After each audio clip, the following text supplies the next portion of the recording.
마켓 비하인드로 이어가 보도록 하겠습니다. 오늘은요, 김영재 유진투자증권 서울 WM센터 이사 모시고 이야기 나눠볼게요. 어서 오세요. 네, 안녕하십니까.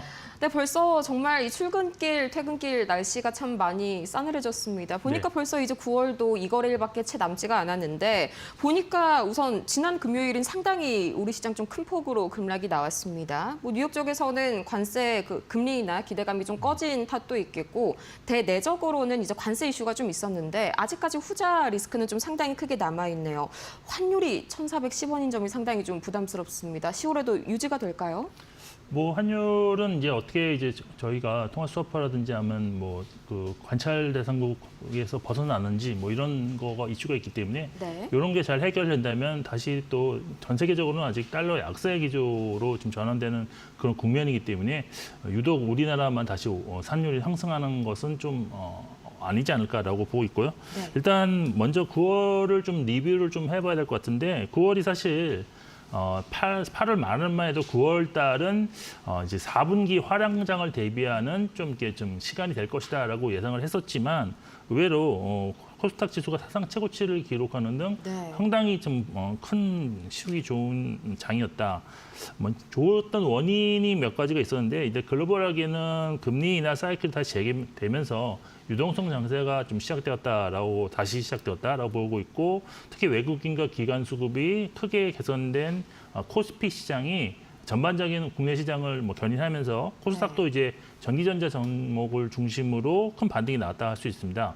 그리고 이제 국내적으로는 아시다시피 정부의 자본시장 활성화를 위한 노력이 나타났다고 할 수 있는데 대표적으로 양도세를 부과하는 대주주 기준을 다시 50억 원으로 환원시키는 것이 대표적이라고 할 수 있겠고요.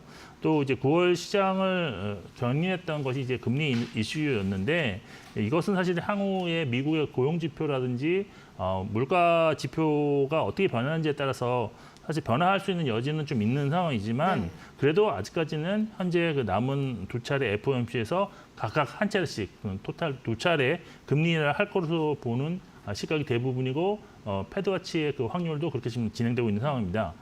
특히 이제 10월 증시는 현재까지의 유동성 장세가 이어지는 상황 하에서 점진적으로 이제 실적 장세 요인으로 부각되는 시기가 될 걸 보이는데 지금까지는 전반적으로 소외됐던 업종이 동반해서 같이 상승했다면 앞으로는 차별적 실적을 보여주는 종목들의 선호가 크게 늘어날 것이다. 따라서 긴 연휴를 마친 국내 증시는 상승 시도할 가능성이 있다라고 보시는 게 좋을 것 같고요. 그 원인이 이제 3차 상승법 개정, AI 투자와 같은 정부 정책에 대한 기대감, 또 3분기 어닝 서프라이즈가 나올 가능성이 높은 반도체 종목에서 실적 개선 기대감이 나타나는데 반대로 하락 요인은 지금 높은 밸류에이션 수준을 좀 있다는 것이 좀 부담스럽고요.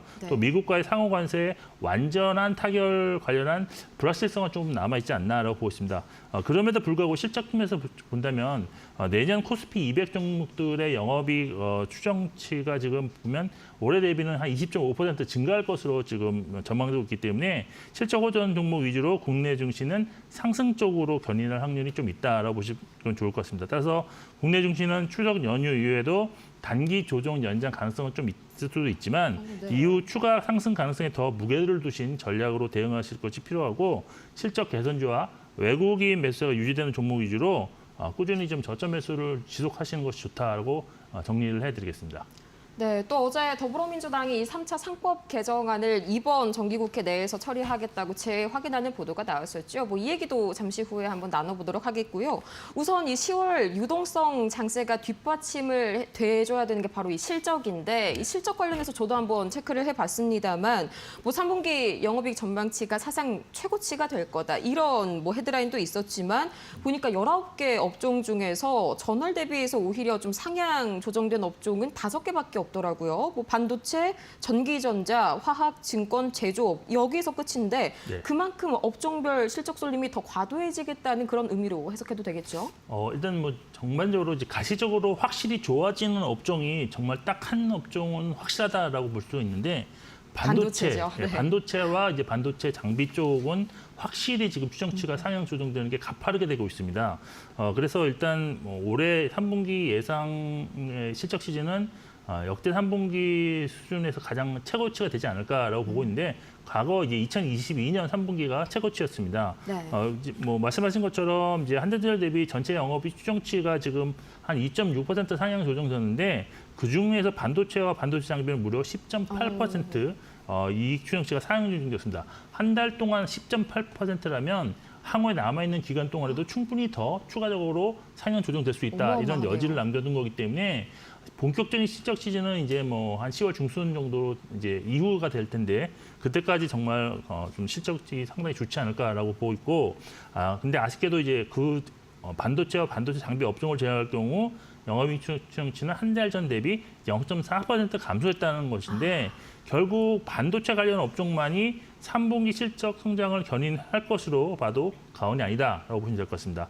하지만 앞서 말씀드린 것처럼 내년 영업이익 추정치가 올해 대비 한 20% 이상 증가하고 네. 또 4분기 수출 기업들 같은 경우가 상호 관세 부과에 따른 가격 상승을 이제는 이제 소비자에게 전가하는 시기가 될 것입니다. 그렇다면 결국 내년에는 실적 성장이 가능성이 상당히 좀 높기 때문에 그런 기대감을 가진 업종이 늘어날 것이다라고 볼 수 있습니다. 따라서 실적 시즌을 맞이한 투자 전략은 3분기 실적 개선 종목과 또 4분기 실적 개선 종목에 대한 가치를 높이는 것이 필요한데 이런 관점에서 바탕으로 영업 추정치가 상향 조정되는 업종을 간치로 본다면 반도체, 디스플레이, 뭐 통신, 전기 여기까지는 이제 IT 쪽으로 보시면 되겠죠. 그다음에 증권, 해운, 화학, 기계, 인터넷 게임 업종이라는 것도 참고하시면 좋을 것 같고 무엇보다 3분기 실적을 주도할 것으로 예상되는 삼성전자와 SK하이닉스에 대한 관심 지속하셔야 되는데 최근 반도체 업황을 보시면 9월 D램 평균 재고가 지금 3주 정도 수준인데요. 이것이 지난 7월과 비교해보면 지난 7월에는 평균 5주였으니까 네. 33% 정도 감소한 겁니다. 그래서 이러한 타이트한 D램 수급이 상당히 좀 긍정적이고 여기에 데이터 센터형 ESSD 수요도 급증하고 있다는 점도 참고를 하실 필요가 있습니다. 결국 이런 점을 보면 이제 D램과 낸드의 평균 판매 가격은 4분기에 더 가파르게 증가할 수 있다라고 볼 수 있어서 3분기는 물론 4분기에도 어닝 서프라이즈 나올 수 있다라고 보시면 됩니다. 따라서 대표적인 삼성전자 경우는 올해 하반기 영업이익이 한 20조 원 정도 달성하면서 21년에 하반기에 29조 6천억 원 이후에 4년 만에 최대 실적을 달성할 것으로 예상되고 SK하이닉스 같은 경우는 이제 3분기, 4분기 각각 11조 이상의 영업이익이 예상되면서 최대 실적을 경신할 것으로 좀 보고 있는데요. 최근 외국인 매수자가 약간 좀 주춤한 거는 있지만 네네. 여전히 낮은 PER 한 7배 미만 밸류에이션 수준을 기록 중에 있기 때문에 추가 상승 가능성을 열어두신 대응이 좀 필요하지 않을까라고 보고 있는 상황입니다. 네, 아직까지 충분히 밸류적으로도 매력이 남아있는 상황입니다. 그리고 일단 뭐 반도체가 한 분기가 아니라 한 달 사이에 영업이익 추정치가 10%대 상향 조정됐다. 이 남은 기간 동안은 과연 얼마만큼 더 추가로 상향될지 그 점도 참 기대가 되고요. 또 이제 말씀 주신 두 번째가 디스플레이, 전기전자 이쪽이었는데 LG 디스플레이 깜짝 놀랐습니다. 이 영업이익 전망치가 27%나 대폭 상향 조정했는데 뭐 특별한 이슈가 있었을까요? 뭐 주가는 사실 상당히 지금 고공행진을 하고 있죠. 네. 뭐 수급 보시면 정말 더 깜짝 놀라실 건데 외국인이 거의 하루도 빼지 않고 계속하고 있습니다. LG 디스플레이만 일단 좀 잠깐만 말씀드리면 일단 구조조정을 통해서 LCD 사업을 완전히 없애고 네. 이제 OLED 매출 비중이 점진적으로 좀 확대되고 있습니다. 그래서 수익성이 회복되는 그런 국면이 있다라고 보고 있고 특히 내년 사상 최고의 한 해가 될 것이다라고 전망하는 전문가들이 많이 나오고 있는데 사실 올해 이제 전장 및 IT 부분 적용 확대에 따른 흑자 전환은 거의 뭐 기정사실화 되는 것 같고요. 또 3분기 실적 전망이 영업이익 컨센서스가 지금 3,633억 원인데 최근 발간된 리포트에서는 4,480억 원을 제시해서 실제로는 어닝 서프라이즈가 나올 가능성이 있다라고 보고 있습니다. 그리고 네. 최근에 기사에 나왔던 것처럼 이런 것도 사실 상당히 좀 긍정적인 건데 중국의 이제 BOE가 차지하고 있던 아이폰 저가형 디스플레이 패널을 점진적으로 이제 LG 디스플레이가 가져올 것이다라는 그런 얘기가 있는데 이런 것도 긍정적이고 또 최근에 보시면은 지금 그 BOE가 이제 OLED 중국산이죠. 중국산 OLED를 이제 미국의 수출을 장기간 이제 금지하는 뭐 이런 예비 판정도 나왔기 때문에 이런 것도 투자 포인트가 될 수 있습니다. 그래서 사실 지금 내년 실적 전망이 상당히 이제 밝다는 점에서 한 1년 정도 장기적인 관점에서 네. 접근도 가능한 종목이지 않느냐라고 판단하고 있고, 그런데 이제 LG 디스플레이 단점이 뭐냐면 네. 이 종목이 항상 사이클 종목이라 한 2년 좋으면 한 3, 4년 안 좋고 네. 이게 반복되고 있습니다. 제가 거의 한 20년 동안 거의 계속 반복되고 있기 때문에 항상 좋을 때 좀 떠나야 된다는 점 항상 말씀드리고 싶습니다.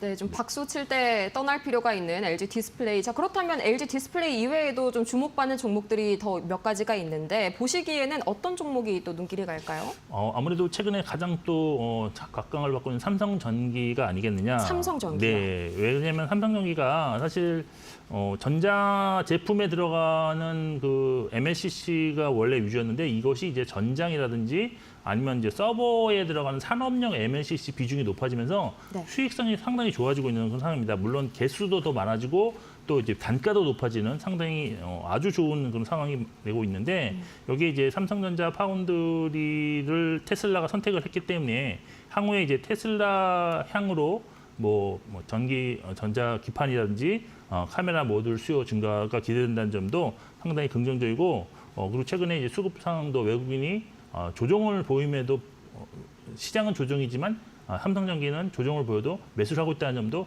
긍정적이다라고 보시면 될 것 같습니다. 네. 그러면 뭐 또 LG 디스플레이랑 뭐 이어서 뭐 LG 이노텍 뭐 같은 맥락에서 비슷하게 봐도 괜찮을까요? 연결지어서. LG 이노텍은 애플향이기 때문에 애플 네. 벤더이기 때문에 애플이 보통 이제 신제품을 이제 직전에 이제 출시했는데 이게 이제 크리스마스를 앞두고 상당히 많이 팔릴 겁니다. 네. 그래서 최근에 아이폰 수요가 회복되고 있다 이런 기사도 있어서 그렇죠. LG 이노텍 주가도 많이 올랐는데 아무래도 이제 4분기는 그런 성수기 진입에 따른 긍정적인 그런 주가 흐름이 나타날 수 있고, 또 이제 반도체 기판이라든지 이것도 다 삼성전기처럼 하고 있는 상황이기 때문에 그런 기사가 나올 때도 LG 이노텍도 같이 움직일 수 있다는 점도 참고하시면 좋을 것 같습니다. 네, 이 아이폰 17 공개 직후에는 상당히 좀 실망 매물이 많이 출회가 됐었지만 막상 이 오픈을 하고 나서 줄이 선 걸 보니까 여전히 아이폰의 아성은 뭐 넘기가 힘들겠구나 이런 생각이 들더라고요. 또 이어서 3위가 이제 화학 업종이었는데 뭐 중국이 작년부터 철강 그리고 뭐 2차 전지, 태양광 또 석유화학까지 좀 구조조정 칼을 빼든 게 드디어 좀 약간 빛을 제대로 보는 것 같습니다. 최근에 에틸렌 가격이 많이 올라왔던데 연관지어서 좀 화학주 업황기에서 기대해봐도 괜찮을까요? 일단 화학주에 대한 것은 지금 현재 업황은 아주 최악이다라고 그렇죠. 보시면 될 것 같은데 사실 실제 순수화학 부분에서를 보시면 뭐 대부분의 화학주들의 이 적자를 지금 기록 중에 있습니다. 이런 불황의 원인은 그동안에 이제 사실 국내 기업의 중간재를 수입하던 중국이 자금률을 높은 것으로 이제 공급이 좀 과잉돼 있기 때문이고, 네. 또 수년째 이어진 수요 부진도 여기 한몫을 했다라고 볼 수 있습니다. 근데 이제 올해는 공급 설비 축소 같은 구조조정이 진행되면서 현재 이제 수요 증가를 앞서던 공급 증가가 거의 균형을 찾아가는 과정에 있다라고 보셔서 내년과 내후년 전망은 조금씩 개선되고 있는 상황입니다. 네. 현재 설비 구조 조정 현황이 지금 유럽과 일본을 중심으로 NCC 폐쇄가 이루어지고 있는데 우리나라와 중국도 이제 공급 설비 축소 움직임에 좀 합류함에 따라서 공급 과잉 완화 속도 역시 빠르게 진행될 수 있다라는 것이 투자 포인트입니다.